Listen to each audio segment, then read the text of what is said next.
welcome. Thank you for tuning in to Out of the Wild, the Angsty Dad in America podcast. I'm going to move the mic real quick. I'm your Angsty Dad, Earl, as usual. Hope you're doing well. Got a lot of stuff I want to talk about real quick today. First, I have my man Funk Deville on. He goes by many names, but we're going to call him Funk Deville for our purposes. He's a wrestler and rapper, doing big things at all times, and I really respect his game. I'm really excited for him to be on. But today, we're going to talk about... Well, let's just dive right in. So, a lot of you probably know about Brett Kavanaugh. He's a federal appellate judge who is the Supreme Court nominee, Donald Trump's Supreme Court nominee.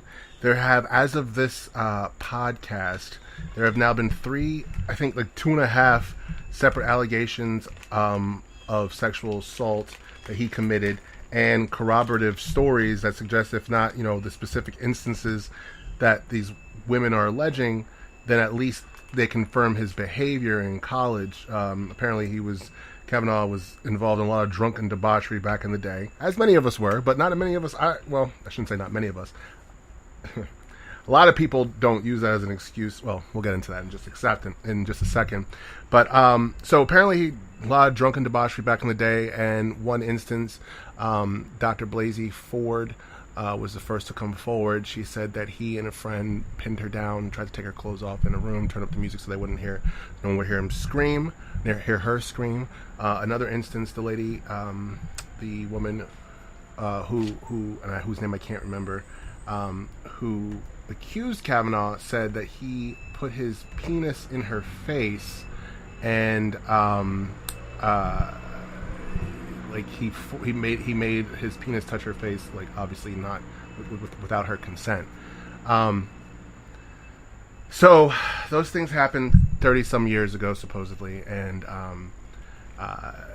allegedly, I should say. And people are using the argument that being a 17-year-old boy, who hasn't done that before, all that stuff. That's the excuse that a lot of people have used to justify, I guess, the behavior. A lot of people are saying the accusers are outright liars, but a lot of people are saying that it's just boys being boys. I went to high school, I went to college, I was an athlete, and I was a frat boy, and I never sexually assaulted anyone. But, and I'm sure many people can agree to this. I know of numerous, having gone to college and high school, I know of numerous instances of sexual assault. I heard of numerous instances of sexual assault over the years, to various degrees.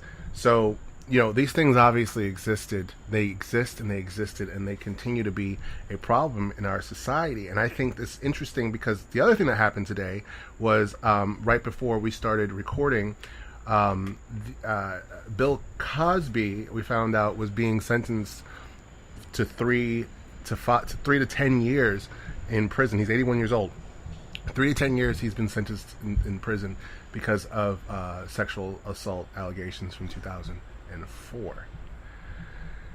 So what this tells me, there's a lot of things about this. Like I said, you always hear about things that happen on college campuses when people are drunk and things, and lots of times I feel like the first question that you hear when you were growing up or when you're in school is, do you think the guy did it? The assumption is automatically, I think, always that the woman is lying. And if she's not lying, then it's not that big of a deal. I understand why people don't come forward. I hate to hear people argue that if it's really happened, as the president argued, if this really happened, then she would have come forward years ago. People don't come forward for a number of very valid reasons. And it's no place of ours to validate their reasons, but that's why people don't come forward with these things, precisely because of one reason, precisely because of the treatment that they get, like Dr. Blasey Ford. She's been getting death threats, all kinds of crazy shit because she decided to come forward. It's interesting times, and I think it's also to note, since we are talking about sexual assault, this is something that should be talked about because there's a number of things that should be considered. it happens very often. It happens way too often. A coworker of mine said recently that it happens so often that apparently it's not that big of a deal, and that's sad because it does happen often. It can also affect anybody. That's something that we need to remember. Men are also victims of sexual assault, and lots of times issues of sexual assault involving men go unheard of for years because we have in our society this notion that men can't be assaulted, like men can't be victims of sexual assault. Anyone can be a victim of sexual assault. There are a million valid reasons why someone doesn't go to the authorities. And I think it's incredibly important because so many victims of it doesn't matter who it is, it's very important that men of all ages, shapes, and sizes come forward and talk about the problems with sexual assault. We need to change the narrative of boys will be boys. We need to change the narrative of what's proper and what's improper. If a boy hits a girl on the playground, it's because they like them. We need to change these narratives, and it's incumbent upon men, I feel like, to push that forward. It shouldn't be always on all the women to correct boys. Men should be correcting boys at every turn. I hate hearing that boys will be boys. That doesn't mean violence. That doesn't mean sexual assault. It doesn't mean getting what you want just because you want it. And unfortunately, our society kind of teaches that and has taught that for a long time, this kind of masculine-dominated notion. But that is what leads us precisely to this moment. That's why the good old boys are always going to protect their own. That's why people are always going to complain about Bill Cosby going to jail, or the allegations coming forth against him, and they're going to victimize, or Harvey Weinstein's going to be a victim of a sex war, as Bill Cosby's, I think, publicist said today. The Donald Trump, the president, all these men in power are guilty of this, or have at least been accused of it. And again, if you're listening to this show, if you went to college, if you went to high school, if you work anywhere, you have seen sexual assault take place. You may be a victim of it yourself. It's so common and so pervasive, and it's the conversation that we don't want to have. And I think that it's to our discredit as a society that if we don't believe the victims, if we don't believe the survivors of sexual assault. I think that, yes, there are instances where people exaggerate or people lie about having been sexually assaulted or raped or whatever. And generally speaking, I feel like the truth can eventually come through in those instances, and those are very unfortunate instances. But honestly, someone lied about me someone claimed that I attempted to rape them, and then the truth obviously came forward. I'd rather not go into details about that because it was a pretty tough period, obviously. But so I'm well aware that can be part of it. But I'm also well aware that sexual assault takes place at an alarming rate in this country. An alarming rate. A disgustingly alarming rate. And something needs to be done about that. And like I said, it's incumbent on men to continue to have the conversation and say, hey, that's wrong. This is wrong. Period. Without equivocation. It is wrong. No means no. Putting your hands on somebody is wrong. Trying to take somebody sexually is wrong. Period. It's always assault, and it's always wrong. And as men, as a father, as a husband, as a man, I feel I need to say that, and I need to continue to say it, and I will. The next thing I want to talk about is kind of related. It's actually not a thing; it's a person, and his name is Lindsey Graham, and he is the senator. He's my senator in South Carolina, and I think it's time for Lindsey Graham to get the hell on. Okay, this kind of relates to this Kavanaugh thing, not specifically the sexual allegations, but the fact that Lindsey Graham said that no matter what, he said, what am I supposed to do? Ruin this man's life with regards to Brett Kavanaugh? Basically, he already made up his mind that he's voting for Brett Kavanaugh, despite what these allegations say. And that was before the second and apparent third one came out. But prior to that, he said that he wasn't going to ruin Kavanaugh's life based on the testimony of Dr. Blasey Ford, which is fucking insane to me. And that's how a lot of these people think. But more specifically, Lindsey Graham, I come after because he is the senator of South Carolina, where I live. Now, he used to stand up to President Trump. Those days have come and gone. Now he seems to be the stooge for the administration. He claimed there was a bureaucratic coup being formed against the president after it came out that Assistant Attorney General Rod Rosenstein supposedly said that they should use the 25th Amendment to remove Trump. That kind of language, I don't know if I'm sure Billy Graham realizes this because he's no fool. Saying things like that, the bureaucratic coup, you can almost guarantee those words will be used again if they fire Rod Rosenstein. That language helps Trump legitimize claims that there's some deep state plot against him. So the senator of South Carolina is helping, just like every other fucking Republican, is helping legitimize the attacks against the investigation and against the institutions by legitimizing Donald Trump. And what happened to you, Lindsey Graham? What happened? You used to stand up to people like the president. You used to stand beside John McCain, who was a maverick. What happened to you, man? Huh? When did you become the president's man, the president's little boy, little president's errand boy?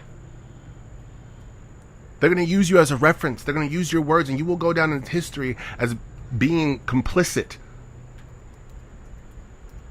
You should keep that in mind. You've been running, you had a good run, Lindsey, but I say, hey, ho ho. Lindsey Graham has got to go. Came with that on my own. You like that? But seriously, if you're in South Carolina, you need to vote Lindsey Graham out of office. It's really time to move on. Think about it. South Carolina has so much potential. South Carolina could be an innovator in green energy, building jobs in infrastructure and green energy. We could lead we have a big problem with opioid and prescription pain pill abuse here. We could lead the charge in doing the proper research to make sure that people get appropriate help and not get overdiagnosed. We could do all that under the leadership of a senator like Lindsey Graham. Now, I know senators don't govern, but he could push forward laws that would help the state of South Carolina instead of perpetuating it as one of the worst states in the country for fucking education, for poverty, for all of these things. And what is Lindsey Graham concerned with? Doing the president's fucking laundry. That's where we're at. I feel like South Carolina needs someone like a Beto O'Rourke type to stand up against the institutional Republican that is Lindsey Graham. Lindsey Graham is only a product of the system, and that's it. And again, it kind of comes full circle with this Kavanaugh thing. He's a perfect example. He doesn't care. He doesn't care about the allegations. He doesn't want to ruin this guy's life based on an allegation that's 36 years old. He doesn't think it's valid, which tells me how little he cares about the word of women.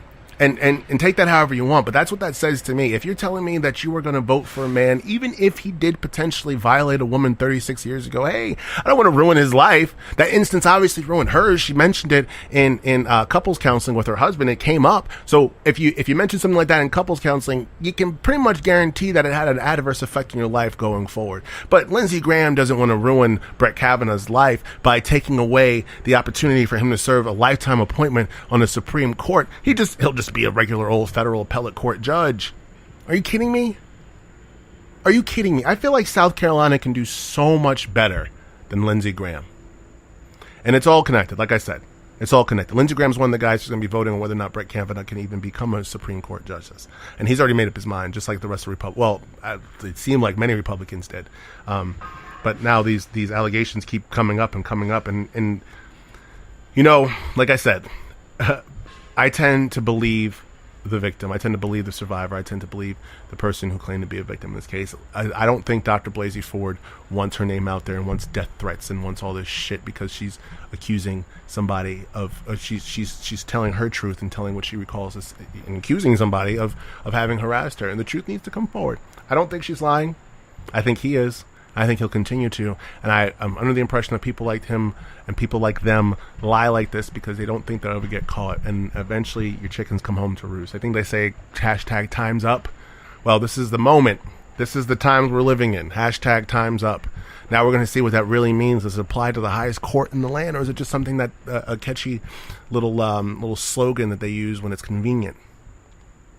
Tell you what, I feel like a lot of people are watching. I feel like a lot of women are paying attention all across the country, and keep in mind, midterms are very soon. So I hope you're registered to vote. That's super important too, especially in places like swing states, and especially in places like Texas, like Florida, like Georgia, where there's big where your Beto O'Rourke's and your Stacey Abrams and Andrew Gillum. These guys need to get in office. We need that kind of progress moving forward. So I really hope that you're all registered to vote, and I really hope when 2020 comes around, we can make some moves and get Lindsey Graham out of office. I don't think he represents the people of South Carolina. I don't think he has our best interests in mind. I think he, like every other Republican and many Democrats, has only the interests of his party in mind. I don't think he's capable of governing. I don't think a whole lot of them are, honestly, but you already knew that. And you can just tell there's no empathy. You can just tell by the way they're dealing with this. The president, in so many words, said that Dr. Blasey Ford was lying, and he's sticking with Brett Kavanaugh no matter what, as did many Republicans. Your Grassleys of Iowa, And, but mine is Lindsey Graham. I've petitioned his office. I've sent letters to his office before. You could do this thing where you text a letter to his office. We've done all that. And I think, like I said, someone needs to step up and get him out of office and start moving South Carolina in a direction that it can go in. And someone who believes the victim, someone who believes in global climate change, someone who believes in progressive values and values progress. Having said all that, I guess it's time for me to depart.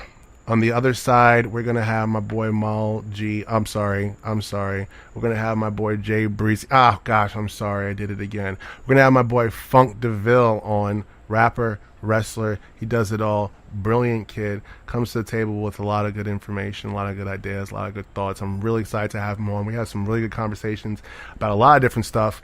So I hope you guys stick around for that. And also, I said it a few minutes ago, I want to stress this again. If you're not registered to vote, please go and register to vote. Today happens to be National Voter Registration Day. Please go and vote. You do not understand how important it is that you vote. It is critical.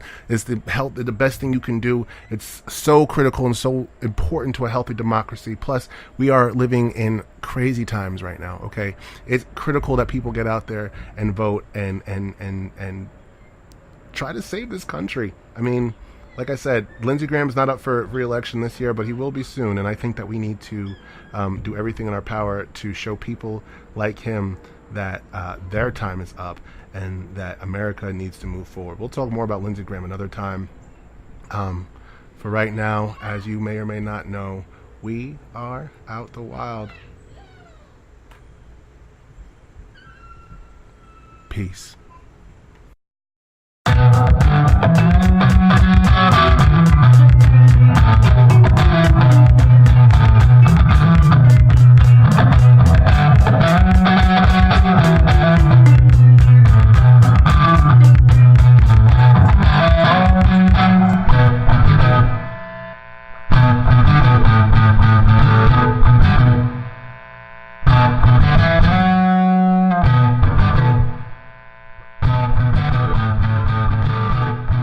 Hello, and thank you again for tuning in to Out of the Wild, the Angsty Dad in America podcast. I am your Angsty Dad, Earl. As usual, I am so happy to be joining you guys on this afternoon. I hope you're doing well. I have with me a man of many names. He goes by Mal G, Lord Vega, Funk Deville. I know him as Jamal Givens. What's up, bro? What's going on, man? How you feel? I'm good, man. How are you? I'm groovy, man. Good. I'm having a great day. Jamal has joined us down here in South Carolina at Native Wild Studios, but tell the people where you're going after this, Jamal. Well, after this, I'll be heading down to Columbia, South Carolina, where I'll be training at the Palmetto Wrestling Academy. There you go. What are you trying to do? Trying to be world champ? Hey, man, I'm trying to be the champion of the world, Craig. Mm-hmm. And who trains you down there at the, what is it? It's at the Palmetto Palmetto Wrestling Academy. Palmetto Wrestling Academy. Okay, so who trains you down there? So I train with Ethan Case, Mr. Nice. PWX. Nice. And I wrestle with and train with Built to Self-Destruct Billy Brash. Nice. Tell the people about PWX, because I have a feeling that not many of my listeners are big wrestling fans. Well, yeah. So, this is Palmetto Wrestling Academy, in association with Palmetto Championship Wrestling down in Columbia, South Carolina, and it's just it's a small community, man, but it's a huge impact in the towns, man. It's just real good wrestling, Nice. just big time talents, man, and they're really blowing up all around, man. The cool thing wrestling with Billy Brash, or training with Billy Brash, I should say. I'm sorry. He's recently gone to Ring of Honor camps and New Japan camps, so he's really doing big things and really just blowing up around the scene. So I'm really fortunate to, be trained by him and Ethan Case. He was unfortunately former PWX. I was at the show when he won it. Yeah, man. It was a big deal. Oh, man, it was huge. It was a big deal. Man, now, for those of you, and again, I know usually we talk about politics and parenthood on there, so the wrestling is a little bit of a diversion from our general, but Ethan Case was the world champion at PWX, and myself and AJ from AJ Presents the Greater Good, we were at the show where he won the world championship, where I guess he had been chasing it for like 3 years, right? 3 years, man. He battled, just friendships gone sour to injuries, and man, he just fought his way back from Battlefield X. Okay. And became the first one to win that tournament. And he's a former X16 champion, which is a tournament, and a 16-man tournament that he also won. Nice. So, man, he's accomplished a lot in that company. What got you into wrestling? Oh, man, it's something that I've always, I just had a love for, man. It's crazy. My dad brought home a VHS tape of Eddie Guerrero wrestling in WCW. Nice. And, man, I was hooked. Yeah. And the best thing is I feel like one of the best things that me and my dad's relationships kind of bonded with, man. Really?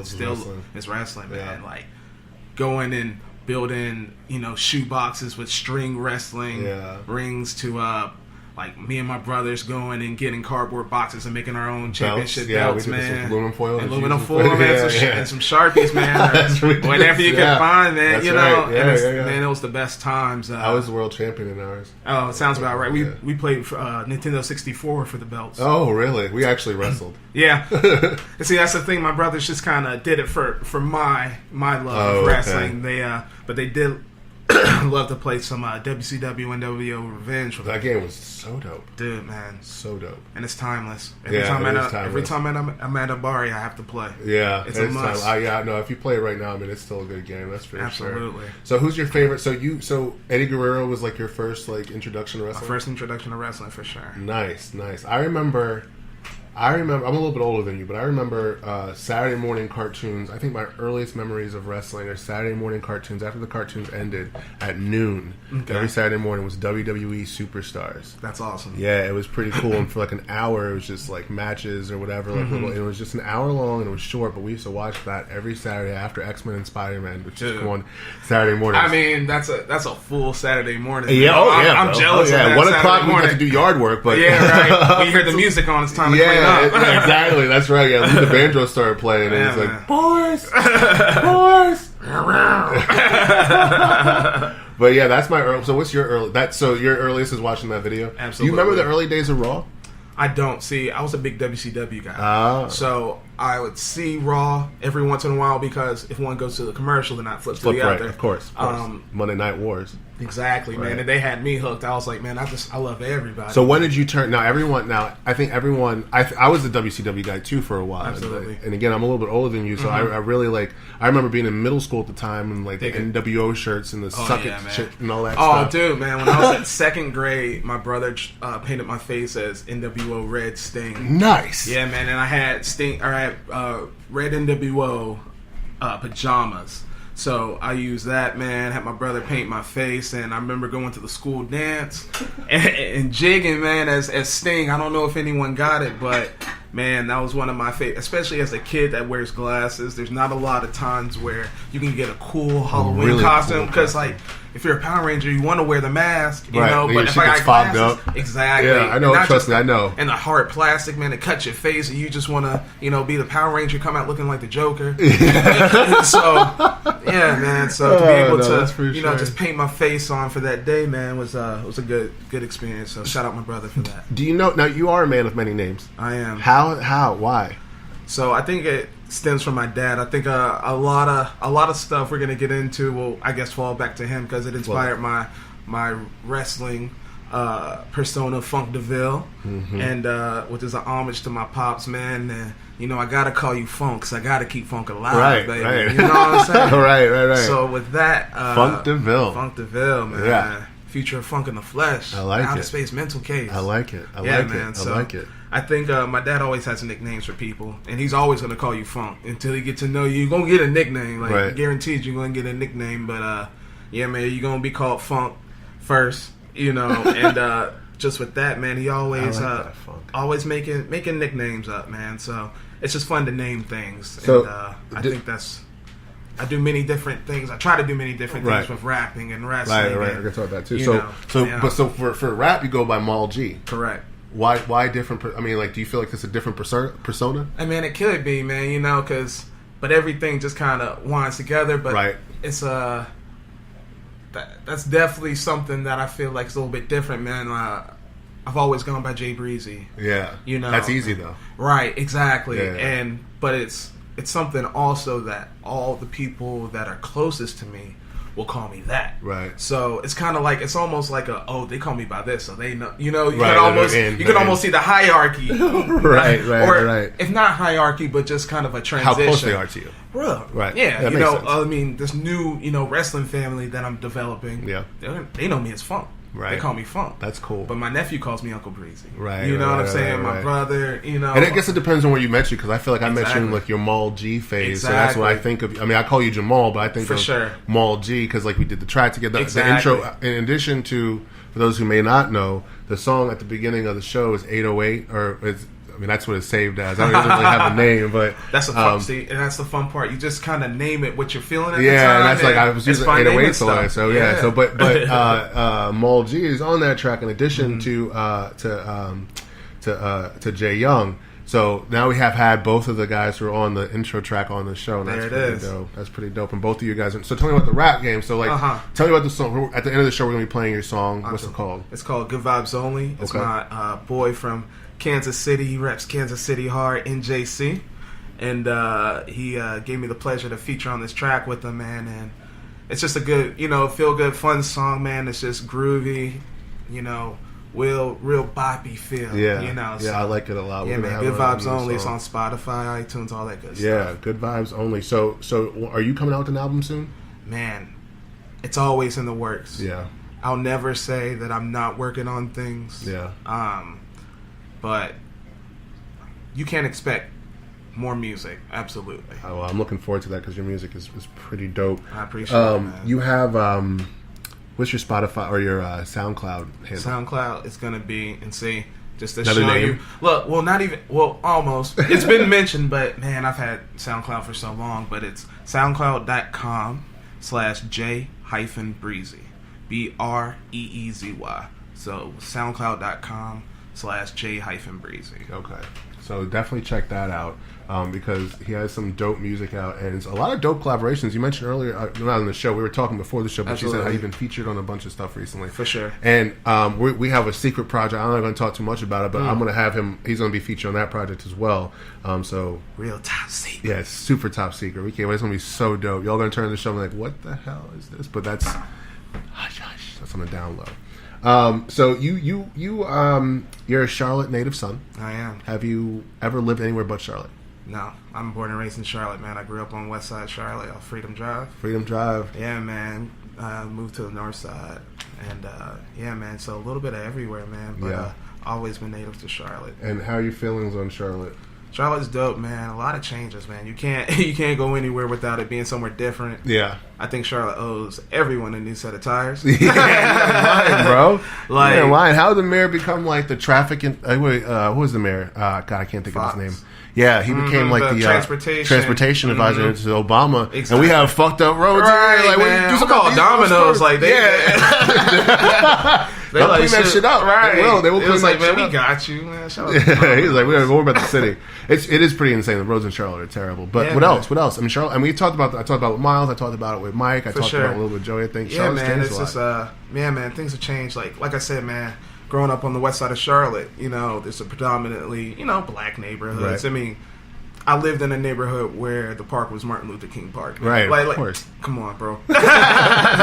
So yeah, man, and so now at the end of the road, man, I'm sitting there. My boy introduced me to a cafe down there where I can eat sandwiches and a little deli, and it's all well and good. I'm looking next door. There's a fencing studio. Like ain't no fencing studios in the hood. Nah, man. not Like, usually. We didn't Not have typical. Blockbuster. We had Pick-a-Flick. Right, Like- exactly. Which was cheaper anyway. Exactly, man. But no, I feel you, and you see, you're seeing it all over the place. Like Yeah, man. it's gentrification. Yeah, I feel like easily. that word. That's the word of the day.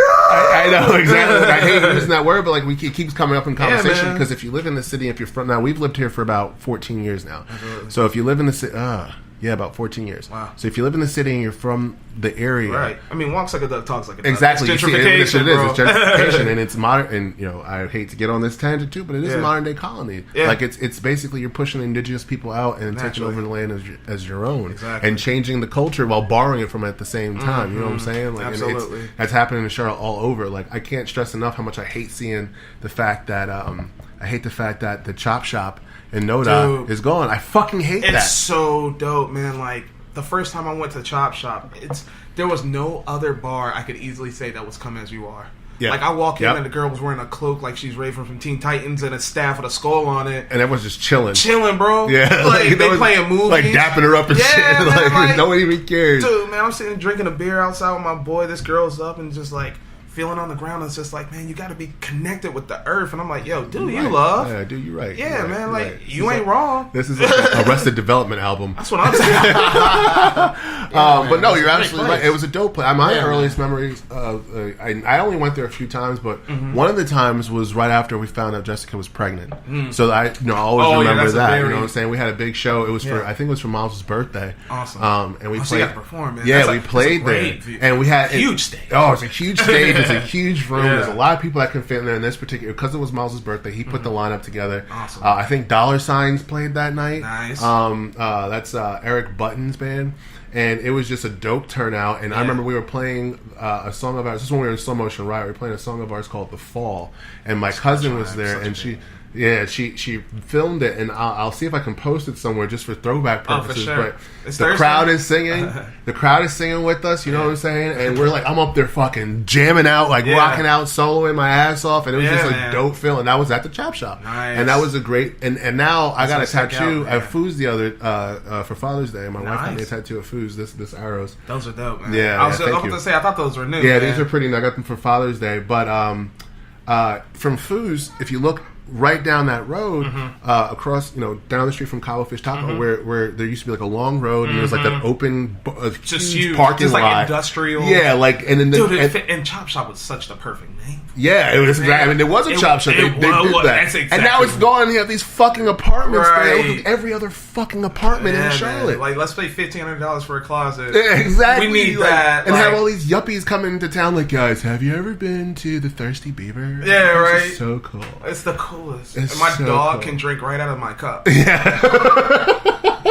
Stop taking your dogs everywhere. We get it. Dogs are awesome. I'm not knocking dogs, but jeez, man. It's crazy that we're putting people out of like jobs and like and taking culture away and like we're pricing people out of homes, but we're making sure we have enough space for fucking dogs. Oh yeah, man. Are you kidding me? Man, I went to me and my mom went and got sushi before this, man, and you know what I'm saying? I mean, you're both living good. Like, that's there's benefits. I mean, there's benefits. Like, don't get me wrong. Like, give me them restaurants. Like, I'll take me to Shake Shack. Like, I ain't mad at Shake Shack. They just making it happen. They're taking advantage of the opportunity. They're just trying to bring people burgers and shakes. But you could do that without gentrifying. That's true. You could. I mean, you can invent. Like, I made this point before. If you go down to South Park, and you know this being from Charlotte, absolutely. If you go down to South Park, the library there, and I made this point I think 2 weeks ago. It's 2 stories. It's beautiful. Yeah. If you go to the library on South Boulevard, it's a 1-story building. That's an old bank. You can see the whole damn thing when you walk in the door. Yeah, dude. Like, that's it's right crazy. across it. And it's the same city. And I live right by there, man. And like,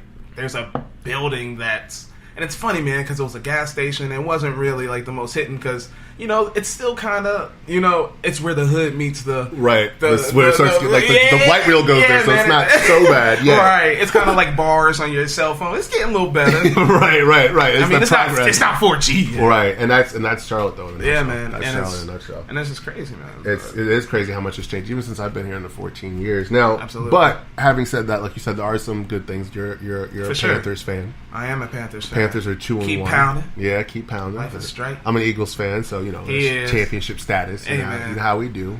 It is what it is. I might insert the fight song right there just for a good measure. I mean, let's pause so I can have a second. All right, it's gonna go right there. But they look good this year. Yeah, man. You can't be mad at the. You can't be mad at the Eagles. It's the funnest time of the year. Yeah. It's crap talking. You can't take it personally. So you are still watching football. Just absolutely. Like you didn't protest. You didn't boycott. Man, because and it's funny that you say that because I was asking my buddies at work the other day. If you were Colin Kaepernick, would you want to play in the NFL again if you got the chance? Would you? It's tough, man. I think. So, I was thinking initially, no. Right. Like these. It's not coaches that are blackballing you, it's owners. Right. And what a fun word, Yeah. But it's these, the guys that own the teams that don't want you to play. Yeah. Simply because, or simply because of their money, man. Like greed's a terrible thing, man. It's a motivator. It's a scary thing. Yeah, you know, sure exactly, man. So you'll slap your mom for some money. So, but it's funny, people. I keep seeing on like on social media, people are like, they're like, oh, I bet there's a bunch of guys who want to take his head off. Right? No, most of the, even like and so many people have made it into a race thing, which is funny to me because it's not a race thing. Right. I saw a meme today that it showed a picture of Clay Matthews sacking Colin Kaepernick, and it said something to the effect of, "Is this the something about having a problem with white people and making that a joke about it?" I'm like, when you read that, people why y'all want to be fake oppressed so bad? Exactly. They're reducing. It's not fun. You reduce the argument. Like that's you reduce. It's not. It has nothing to do with black and white. It's about police brutality. It's about the police state. It's about police brutality. It's about the disproportionate rate at which black folks are killed by police in this country. Easily. You know what I'm saying? Dude. Like that's what it's about. And I think a big part of it, man, is I always tell people understanding is giving a fuck. Right. You're right. You're right. You gotta as much as you care to understand, that's all you're gonna understand. So I think for me, I know I have to simplify things to understand it, but to simplify, you have to care. But to also simplify, to stem from a fact, like the seed is a fact. You know what I'm saying? Right. Like that's an oversimplification. It's a downright lie. Like that's not what it is. It's both of those things together. For sure. You know what I'm saying? I think they're trying to simplify to something that they understand. To make it, making an argument, that they can get into, but it's just like, nah, it's dude, difficult. You don't care. Well, yeah, it's you difficult. Don't care. And product of position. You know what I'm saying? Mm-hmm. Like you're if you're in a certain position in life, it's difficult for you, I think, to empathize with people beneath you. If you're beneath, if you're someone on the beneath, you can understand what's above you because it's around. You know what I'm saying? Exactly. Like movies, music, everywhere. It's the you motivation. Look. Like exactly. That's what you're trying. That's capitalism. That's the whole thing. But when you're up there, if you haven't been down there, it's difficult to envision what that's like. You know what I'm saying? All you see is movies about the hood, but you don't really understand what the struggle is. Exactly. Like that's we are their connection to this culture that they know nothing about. Exactly. Like that's it's why I like J. Cole. that applies to a lot of things too. You can say the same. Like right now, we're living in weird times where just today, Bill Cosby is being sentenced to 3 to 10 years in prison. He's 81 years old, 81, man. Based on allegations of a number of different sexual assaults that have happened anywhere from like the 70s to 2004. And it's crazy because at the same time, the guy who they're trying to put up for the Supreme Court is also being accused of the same kind of shit. Same kind of shit. And I feel like the same energy, folks. Yeah, I'm saying like it feels like that sets a precedent. Like if Bill Cosby, who we all known before, 3 weeks ago, is going to jail for shit that happened 30 some years ago. Right. Brett Kavanaugh should probably. I'm not saying now. Let me say this. I don't think. I feel like the sexual assault thing gets a little tricky sometimes. Naturally. And I'm inclined to believe the victim. Naturally.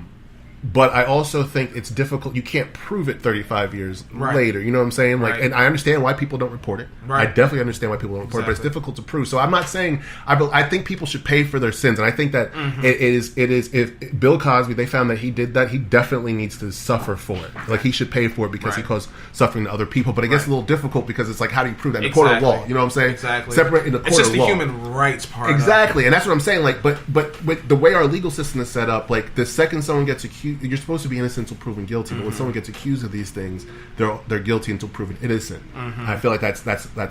But whoever's narrative, so that's true. And at the same people time, are going to use that when it's working with their argument. That's true. That's definitely true. And on the flip side of that, honestly, the more I think about it, even as I'm saying this, I'm evolving my thought because most of the time these guys, like the big major guys, Bill Cosby, fucking what's his name, Harvey Weinstein, Donald Trump, all these guys, it's turned out that they 99% sure they did it. And they did it. Like they pretty much did it. And so I believe dude was on tape talking about grabbing people by the pussy. Brett Kavanaugh, and that's another thing. Like Brett Kavanaugh, they're like, oh well, he's a stand-up guy. He was a virgin. Blah blah blah. Whoever like does it matters. But at the same time, like you have pictures of him when he was at Yale and in his yearbook saying derogatory things about women. They were in the yearbook. In the yearbook, bro. That's apparently, and I don't know all the details about this, but the quote that he and his boys used in his yearbook was like demeaning to a girl that was in his class. Like, and honestly, like their running joke that they exactly talk about today.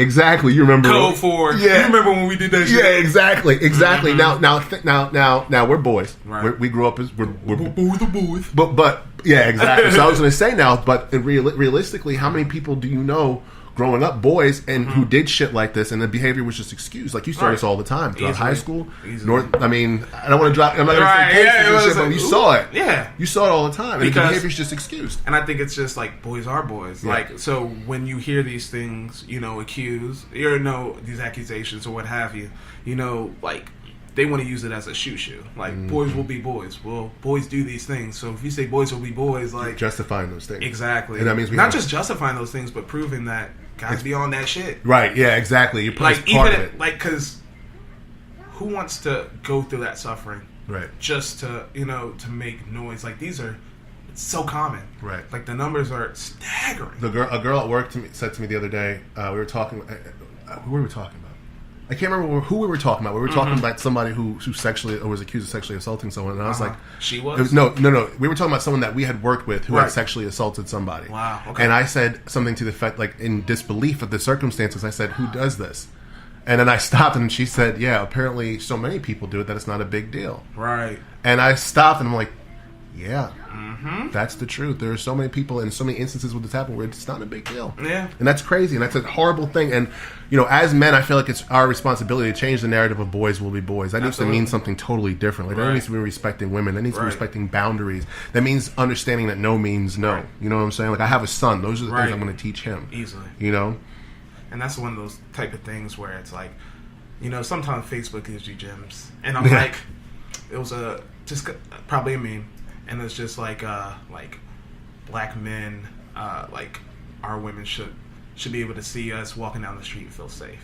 And I think that's just men in general. Yeah. Just kind of like, but that just stuck to me because it's, I mean, I don't know. It's a slippery slope. There's a lot of, perspectives, different things where it's, but I think, the fact that I was talking to my homegirl on the phone as I'm at the gas station, and I'm sitting here like, man, like, I hope nobody bothers me. I get off late. Like, I'm not trying to hear all that. Like, hey, my man, you want to buy these wife beaters? Like, nah, man, I'm just trying to get gas. You know what I'm saying? I'm like, keep doing what you're doing. It's cool, but like, I just want to be bothered. Yeah. And this is because I'm getting gas at midnight. Right. I'm like, damn, man. Like, imagine if you were a woman. If you're a woman, any time of day at the gas station, and I'm talking to my homegirl at the phone at the same time, and like, literally, like, right before I got out the car, she's like, man, this guy's staring at me like, and I'm like, I'm thinking like, yo, you alright? But it's like, she's really like bugged out. Yeah. You know what I'm saying? Yeah. And that's a reality. Yeah. It's a reality. Yeah. I'm like, damn, man. Like, so going to the gas station at midnight, not wanting to be bothered, is 24/7 for a woman just trying to get gas. That's crazy. You know what I'm saying? I couldn't imagine. And then I'm just trying to get, I mean, like, we talk about like, film and stuff, like, restaurant industry. Exactly. That happens all the time in the restaurant industry. You know what I'm saying? Like, that's like a regular thing. It's like, it's almost like, because that community, man, it's so many people close to the same age and things like that. It's almost like that bridge of high school, because, so many people, different backgrounds come in from ins and outs, and, with restaurants, man, it's a tough, situation when it comes to these type of ordeals. And that's like the thing about it. Like, there's still so many places where this shit happens, and it's like kind of you don't really talk about it. Like, it still happens every day, and you don't talk about it. And it's crazy that like now we're seeing it played out with like a Supreme Court justice, a fucking childhood hero in Bill Cosby. Right. Like, you know what I'm saying? I mean, my thing is, like you were saying about like just kind of like the difference in race with these same type of situations, like. A running joke has always been the Catholic Church in these situations, which is big now, but I heard more from memes than like in the news. I'm like, oh, this is a thing again? Like, we've been knowing everyone this. Knew this. Yeah. Like, so why are we playing? Like, come on, man. Yeah. Like, And now these things, and it's crazy because like, and I still don't know what's the thing to bring this back to light recently, but the fact that I found out through memes more than an actual news source. Yeah. Is... Well, they talked about it, though, like, when it came up. But you're right. It's a consistent thing, and, like, people obviously... That goes back to what we were saying about, like, I understand why people don't come forward, especially in a situation... You're a priest. Yeah. A police officer. There's so many different situations where people aren't going to come forward. And for the president of the fucking United States to say something to the effect of, if it really happened, she would have come forward. Right. That's so ridiculous to me. So what does he have to say about the women that came forward against him? Hey. I don't know anything. And on that note, we're going to call it an afternoon because I know you got to make it down to wrestling class. Yeah, man. We've been talking for a hot minute. Thanks for joining me. Hey, man. I appreciate you thanks having for everything me. that you do. Thanks for your wrestling. Thanks for your music. Hey, man. Just thanks for giving me a platform. No problem, and man. shouting me out and the intros, man. And, you know, it means a lot to me. Well, thank you. I appreciate you saying that. Tell them again about your wrestling school. Yeah, man. That's Palmetto Wrestling Academy down in Columbia, South Carolina. So if you're interested, that's Palmetto Wrestling Academy down in Columbia, South Carolina. My man Funk Deville will be down there representing with a bunch of talented young guys. So check that out and check out this new song, which is called Good Vibes Only. Good JC featuring your boy Maul G. There you go. Good Vibes Only. Hope you guys enjoy it, and I hope you guys enjoyed the show. Check us out again next week. I'm not sure who my guest is going to be yet. We're just kind of flying by the seat of our pants. Hey, man, you know all the dope people. I like to think so. Y'all have a wonderful evening. We love y'all. We out the wild. One love. See? Good vibes and good vibes only, ayy. Good vibes and good vibes only. Yeah. Always on track and never relax. Gon' kill it, bring it back, you run it on wax. You already know this. Good vibes and good vibes only, ayy. You know. Good vibes and good vibes only, ayy. You know. Good vibes and good vibes only, ayy. You know. Good vibes and good vibes only, ayy. Positive vibes and positive energy. I could give a damn if you ain't feeling me. I could tell from your aura you kinda sorta. Not 100 from $1, you missing a quarter. I know. I take a step forward and go 3 back. If God teaching me a lesson, is to keep on track and never waver. Stay up out of danger. What's meant for me will come for me either sooner or later. So all negative thoughts and comments, like a solvent, will fizzle out. And if I get the rain, I pray it drizzle out. Shut up, but the kids I'm out. Confidence leaking, more like ether. The way I'm spitting in the gas to go seek it. Ain't no relief for the burning victims. Identify only from the teeth of the sucking rhythm. Cause now I'm all surrounded by the people that need me. And the feeling is mutual. If we getting that money, yo, then it's back to the usual. Good vibes and good vibes only, ayy. Good vibes and good vibes only. Always on track and never relax. Gon' kill it, bring it back, get run it on wax. Good vibes and good vibes only, ayy. You know. Good vibes and good vibes only, ayy. You know. Good vibes and good vibes only, ayy. You know. Good vibes and good vibes only, ayy. Gold diggers and hoe niggas, I ain't got time for. Dirty ass Vans and I rock them like Tom Fords. Wavy like Scorsese, so they grabbing they popcorn. Like Shorty last night, yeah, they begging for encores. Flicking left and right like they hitting the hotline. Maybe hit them back when I get back stateside. Never seen a nigga with this much phone. Proof big enough that your bitch might choke. It's funny, people always take an ear to my lingo. Gifted with the tongue, so she lucky she single. I'm just proving I'm my father, she choosing. Fake tough guys, who the fuck are you fooling? I learned the love, I spread the love, that's what I figured out. And one day you might hear this and forget about my cow. Until then, I continue ripping, puffing and sipping. Loving and lifted, it's for the gifted. So tell me what the fuck you doing? All this time, all these minds, man, I keep it moving, I'm grooving. Good times and good vibes only, ayy. Good times and good vibes only. Always on track and never relax. Don't kill it, bring it back and put it on wax. Good times and good vibes only, ayy. You know. Good times and good vibes only, ayy. Life's a bitch, but the head's amazing. It's worth all the bullshit when she act crazy. It's a love-and-hate relationship, and yeah, I love her. Feels so good when I smash without a rubber. The highs and lows mixed in with the in-betweens. If you ain't got it, it ain't in your dog, it's in your jeans. In my circle, it is no Urkel. So my life I had to fight like the color purple. But that's how the story goes, cause you ain't the author. And if you ain't the prince, then you must be the pauper. See, I ain't got the greatest hands, but I'll throw them with any man. Ain't no point in arguing with a bitch, call your boyfriend home. Win or lose, I'm taking it there, but niggas don't throw. I'd rather pull a pistol out and let it all go, all go. Let it all go. Over some bullshit and now you let it all go, damn. Roll another one, motherfucker. Roll another one, motherfucker. Roll another one, motherfucker. Roll another one, motherfucker. Roll another one, motherfucker. Roll another one, motherfucker.